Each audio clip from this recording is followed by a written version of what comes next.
Welcome to Influential Entrepreneurs, bringing you interviews with elite business leaders and experts, sharing tips and strategies for elevating your business to the next level. Here's your host, Mike Saunders. Hello and welcome to this episode of Influential Entrepreneurs. This is Mike Saunders, the Authority Positioning Coach. Today we have with us Oscar and Kiya Frazier, who are founders of NDemand Consulting Services. Oscar and Kiya, welcome to the program. Thank you for having us. Pleasure to be here. Hey, so I'm excited to talk to you because I know that you guys bring a lot more to the table than just what's on the surface. You bring in the couple power, you bring in family and virtual. So I want to unpack all of that, but give us a little bit of background on your entrepreneurial journey. What led you to start NDemand Consulting Services? Sure. Well, first and foremost, again, thank you so much for having us on the show.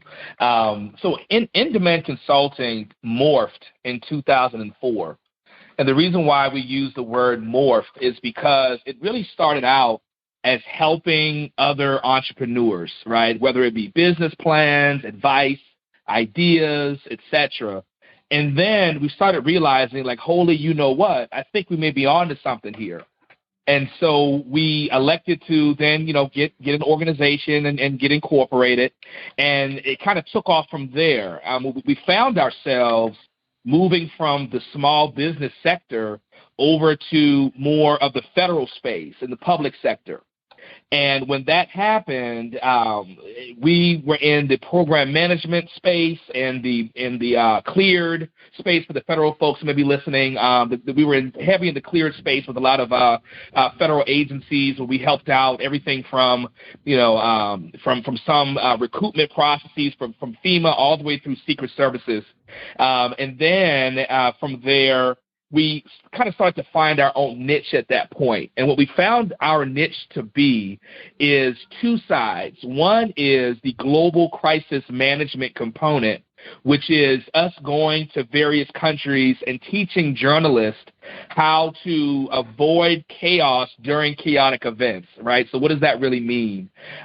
We focus in on countering violent extremism within that particular side of our organization. So we're currently on project number 10 out across the continent of Africa, where we are helping them from everything during, volatile presidential elections to violent extremism activities. And we're teaching them and the journalists of how to communicate effectively. The other side of our organization is our technology side. Right, and that's where we focus in on artificial intelligence and various components as such.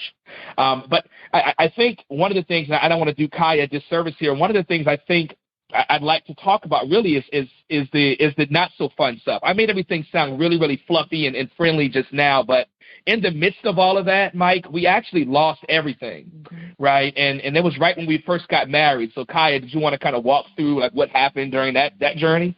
Yeah, so we're no different from anybody else out there. We started our journey into entrepreneurship first in corporate space. We both had really good jobs. We were very successful at what we were doing. Oscar was in the program management side of the house and federal space. I was in the marketing and public relations side of the house in the federal space as well. And we had it all mapped out. We were engaged, soon to be married, and we had this whole plan of how we were going to roll into entrepreneurship and start our own business and all that good stuff. And then it got flipped on its head. We went off to Maui and got married, and probably 2 days back from the honeymoon, I received a phone call that I was being let go. They were doing some rollbacks and everything and cost-wise, and I was one of the people that got cut. So our plan of, slowly pacing ourselves, stacking money to be able to build our company and all that good stuff kind of went out the window, and we had to really sit down and have some deep conversations and be very transparent with each other on what we wanted to do. And because I came out first, we decided that I would not go back into the corporate space, and that we would go ahead and start our venture into entrepreneurship. And so we did that. There were some trying times there because one of us was still doing full-time and dealing with that stress, and then the other one was, building the business and getting all the paperwork done. And then when we would come back together in the evenings, it was hard to kind of communicate about that because we both were tired and there was still a lot of stuff that needed to be done and still a lot of communication that needed to happen. And it was just kind of hard to find that balance. But once we got transparent with each other and really kind of figured out where we were going, things started to kind of mesh a little bit better. So we're no different from anybody else out there. Yep. It's kind of like reminds me of that graphic that you see floating around on Facebook or social media where it's like this line graph of the journey to success, and it's this straight line, right up from left to right. And then it's like, but here's what really happens. And then there's all the squigglies and all the scribbles. Oh, yeah. And then, Exactly. you eventually get there, but it sure is not the, rose-colored glasses that people tend, you interview some, high achiever and, it seems like the overnight success, but they spent 30 years preparing to have that overnight success. Exactly. Oh, absolutely. And Mike, one of the pieces, after that component was, I got let go probably about 3 or 4 months after Kiya did. At the end of the year. It was a huge. I had a large program at that point. I think that was a $23 million portfolio. It had about 147 employees with the bank at the time that I was doing some work for, and I got the call that I had to let go of everybody, and I only had a day to do it. And so I elected to call each person individually to let them know that it was very, very stressful. But then shortly after I let everyone go, I then got the phone call and I was let go. So we really have quite the story, man. And we kind of bundled all that stuff up into a book that at some point we'll probably talk more about later in the episode. Yeah, I think that there's a lot of things, like one of the things Kiya mentioned was, hey, we're doing this. One let go and one starting the business and one in corporate and there's a lot of things that go into dealing with and moving through that situation regarding communication because, like in my, one snippet of my entrepreneurial journey was I was in the same kind of boat where I was in corporate America, but wanted to be entrepreneurial, but had one foot here, one foot there, had a family to support, and you feel drawn to being entrepreneurial, but you feel the comfort of being in the corporate America, and you don't know which one to deal with. Well, like you guys said, when you come home, what do you talk about? The stress of my corporate job, the stress of starting the business, or the yearning to both be, heading down the same path, the same way in, an entrepreneurial journey. And that's a big aha.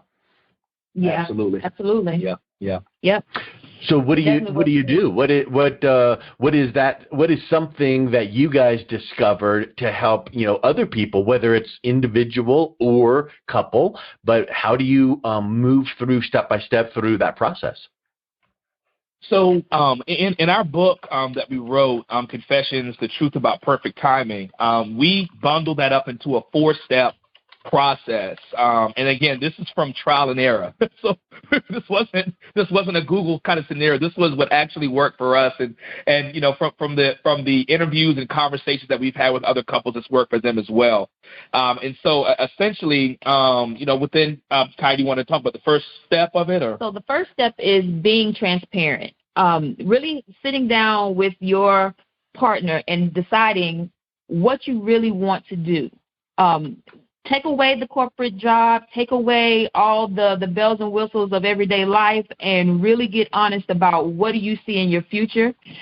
Discuss what are the possibilities of getting there, what it's going to take to get there, and making sure that you're being supportive of each other's goals and wishes in life. So that transparency in the very beginning can help alleviate a lot of the miscommunications that come later down the road.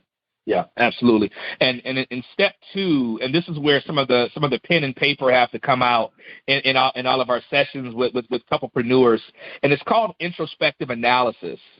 And what this is, and Mike, kind of go on this journey with me for a second. If you can picture a bell curve, and you can picture a line with some tick marks on it, what happens is we look at the median point or the middle of that straight line, and we say, this is your current state. As a couple-preneur, this is where you are currently. And then we have them make 3 ticks to the left and 3 ticks to the right.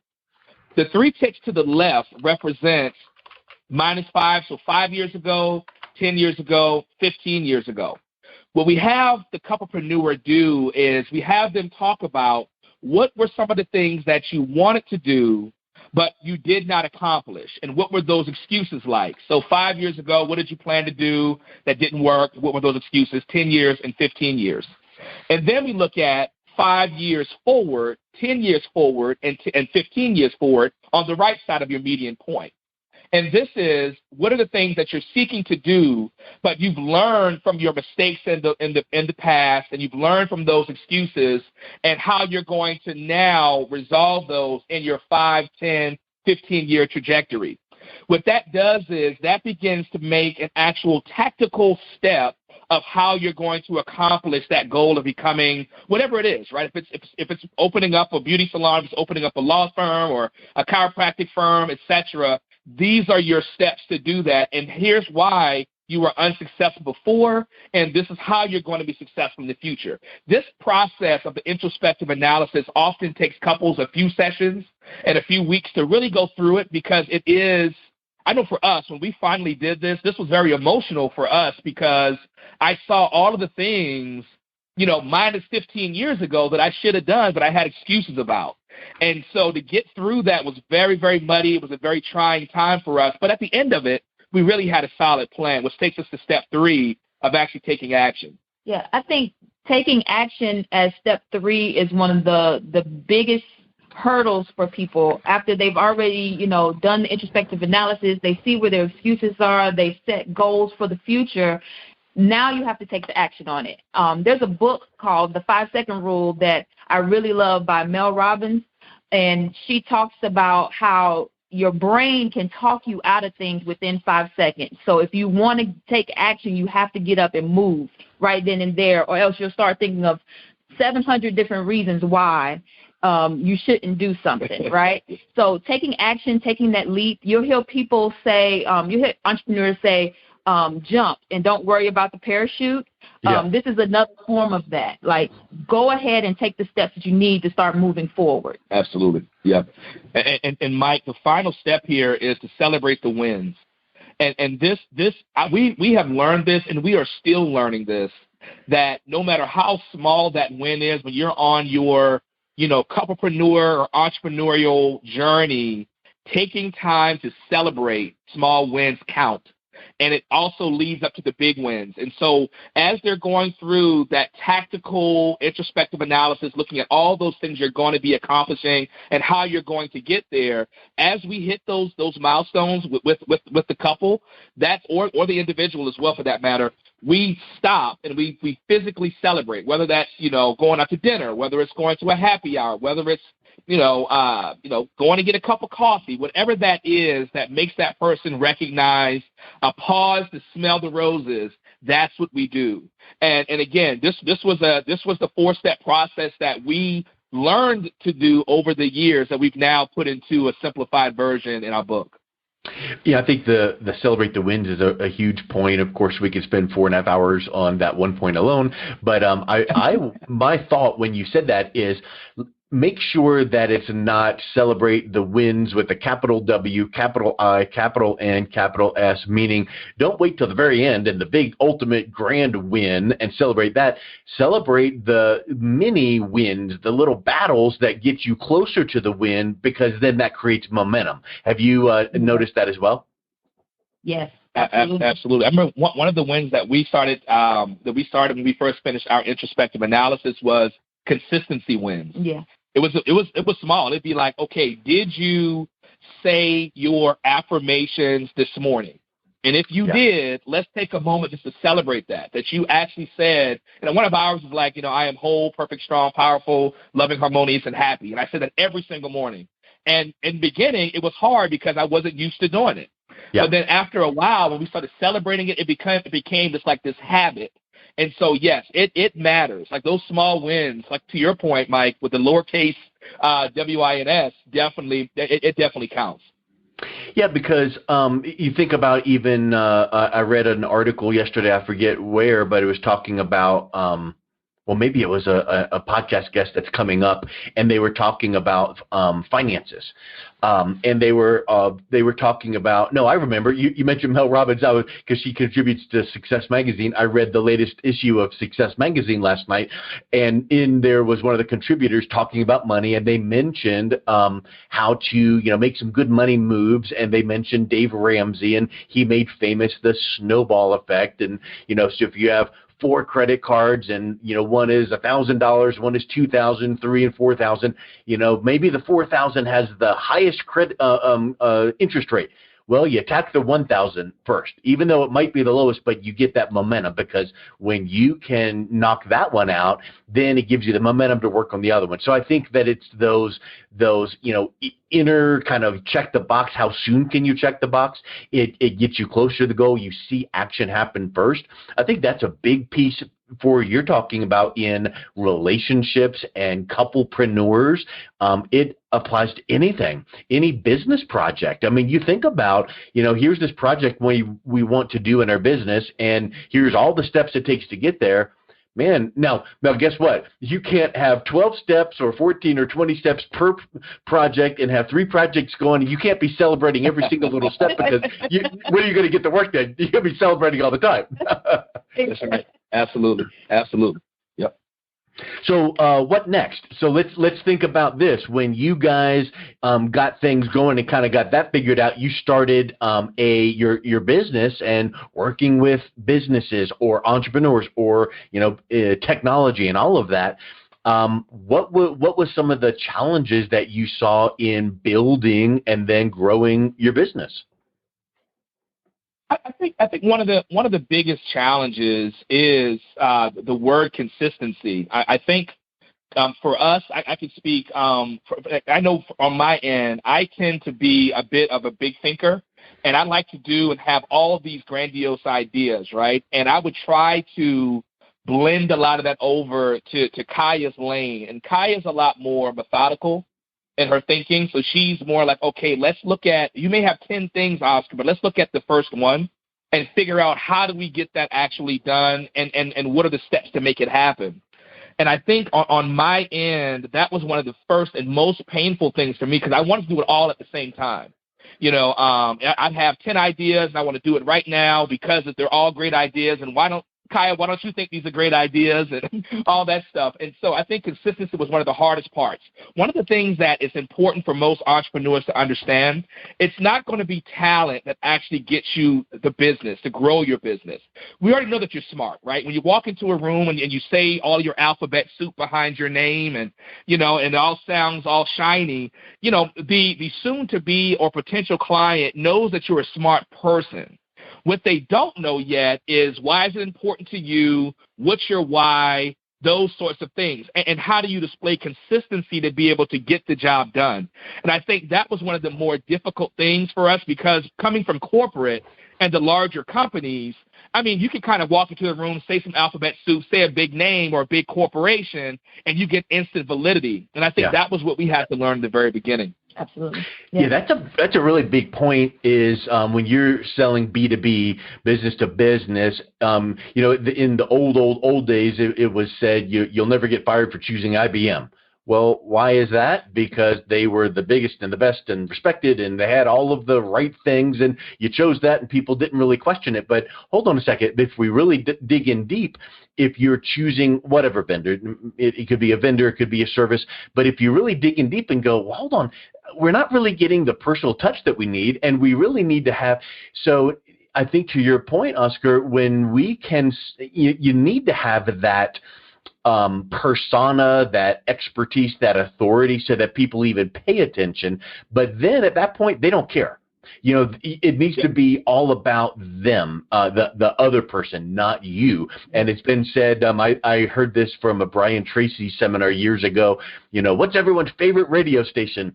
And, people, I've done this in a presentation before. They'll raise their hand and they'll name state. And I'm like, no. It's WIIFM. And have you guys heard of that one before? What's in it for me? Yep. Because, once they know that you're there for a reason, or you're standing in front doing a presentation or a Zoom or a webinar or whatever, they know you've got the creds to be there. So now what's in it for them? So now you speak to that, and many times it is your knowledge. And again, I guess it's fresh in my mind, but in the latest issue of Success Magazine that I read yesterday, they were saying, how you can provide, high-end services to people that are high-end. And many times it is your product and service knowledge that sets you apart. It is not necessarily did you wear the highest value suit or watch or whatever, or drive up in an expensive car. They notice that in a sense, but what they really notice is, do you care about them? Do you know what you're talking about? Do you show, empathy, authenticity, transparency, all those things? And basically it's like, do you just treat me like a human? And I think that's a big piece that you bring up there. Exactly. It certainly is, Mike, and that was a huge learning curve. I can speak for myself. I know Kiya as well. Yeah, I mean it was a huge learning curve to walk into a room and be able to, because we came from some of the big 4 and 5, consulting firms, and we were executives over there and program managers, so we could walk into a room and say that name, to your point, and gain that validity. But when that went away, now you gotta essentially sell Oscar, or you have to sell Kiya, because they don't know your brand. They don't know your logo yet, right? And so if you can go into that room and put them as the hero and you're just simply the guide, that's when I think things started to change for us, tremendously. So it's less about talking about how many years experience Oscar has, but it's more so about, I've done the research. I think I understand your problems. Let's talk about those, and then we can fit in and tell stories along the way that will help them to get that level of comfort to want to work with us, despite not knowing our logo yet. And I could tell from the secret handshake words you just used, hero, guide, and story, that you're a building a story brand Donald Miller fan. Absolutely. Exactly. Precisely. It wasn't always. I didn't understand it a long time ago, but when I read it, and I got a pen and pad, I started writing that down. It changed. It changed a lot for us. It changed. Well, and if you even take it to the next step, where it's like I, we, if you have that all in your literature, your website, your conversation, those people are kind of like, I really don't care about you. Tell me what I'm going to get and what's the outcome. And it's almost like you need to read through your sales material marketing website with the little figure on your shoulder that whispers in your ear that says, so what?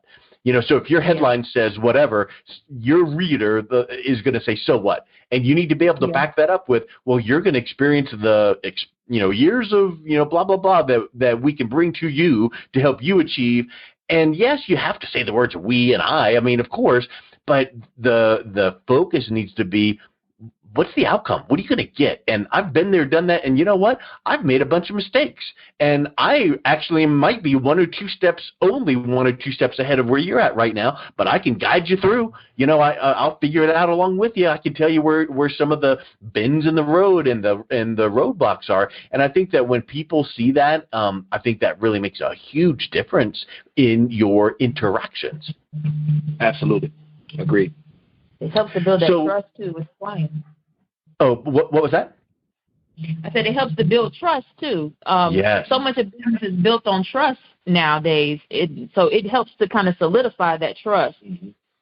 Yeah, the imposter syndrome, I think, kicks in sometimes, where people kind of feel like, I'm not that. You're telling me, you're guiding me, that I can do this, and but I don't know. But I think when you can phrase it or show them, I was right there with you. Like, you guys started off at the beginning of this conversation saying, look, let me tell you where we were, and we struggled, and we had, and we lost, and people now can go, okay, well, you might be a couple steps ahead of where I'm at, so let me listen to what you have to say.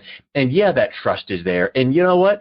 It really is not accurate or realistic to just paint that rosy picture. Maybe you're going to have a 4-star review from someone in with the other 5-star reviews. Maybe you're going to have, a 3-star where someone actually, gives you a little bit of a not perfect rating. But if you have it overwhelmingly, great reviews. So I think that what Kiya just mentioned there with trust and authenticity, I think that really just speaks volumes. Yes. So Let's kind of wrap up with what's a final word of encouragement, thought, guidance that you guys would have, and then what's the best way that people can reach out and learn more about what you can offer those couple-preneurs. Well, I would leave with a quote that my father would always say to me. Unfortunately, my father passed away last year, June 26th in 2020. But one of the things he would say to me all the time is, don't try to get there before you get there. And you have to understand that, my father being, born in 1933 as a sharecropper, there was a lot of things that he just didn't understand. But what he did understand was business and how to connect with people. And when he told me about that, I didn't understand it fully until I got older, right? And what that really means to me, and then hopefully it will, resonate with the people who are listening, is, driving your own speed limit. Sometimes thinking that you're not where you are. Sometimes you have to figure out where are you at right now. It's where you're supposed to be, and then writing out a plan to get there, but not trying to just skip steps or skip, vital time that you may need to actually make it to where you need to go. So that's what I believe folks with. I mean, that's always stuck. I know Kiya's probably heard me say that a trillion times now, but it always has been something that will always be with me forever. I love it. Kiya, what's your last and final piece of advice? Don't be afraid to take the leap. I think that a lot of times we let everyday life stand in the way of us taking action to actually follow our passion or to go after our dreams. Taking the leap is usually the hardest part. It's just putting one foot from the other and deciding you're going to go in this direction and just making it actionable, chopping it up into small steps so that you can get it done. But don't be afraid to take the actual leap. Yes, I love it. Love it, love it, love it. So how can people learn more and even pick up a copy of your book? Yep. So we love text messages. Okay. So if folks could just send us a text message, and you're going to type the word business to the following telephone number. The number is 678-672-1444. Again, you're going to text the word business to 678-672-1444. In return, you'll get a reply back from us that will have a link to our book, to our website, and also our direct email addresses and telephone numbers. So we love communicating that way, and we look forward to hearing from people. I love it. Well, thank you so much for coming on today, guys. It was a pleasure talking with you. Thank you so much. Here. Enjoyed it. You've been listening to Influential Entrepreneurs with Mike Saunders. To learn more about the resources mentioned on today's show or listen to past episodes, visit www.influentialentrepreneurssradio.com.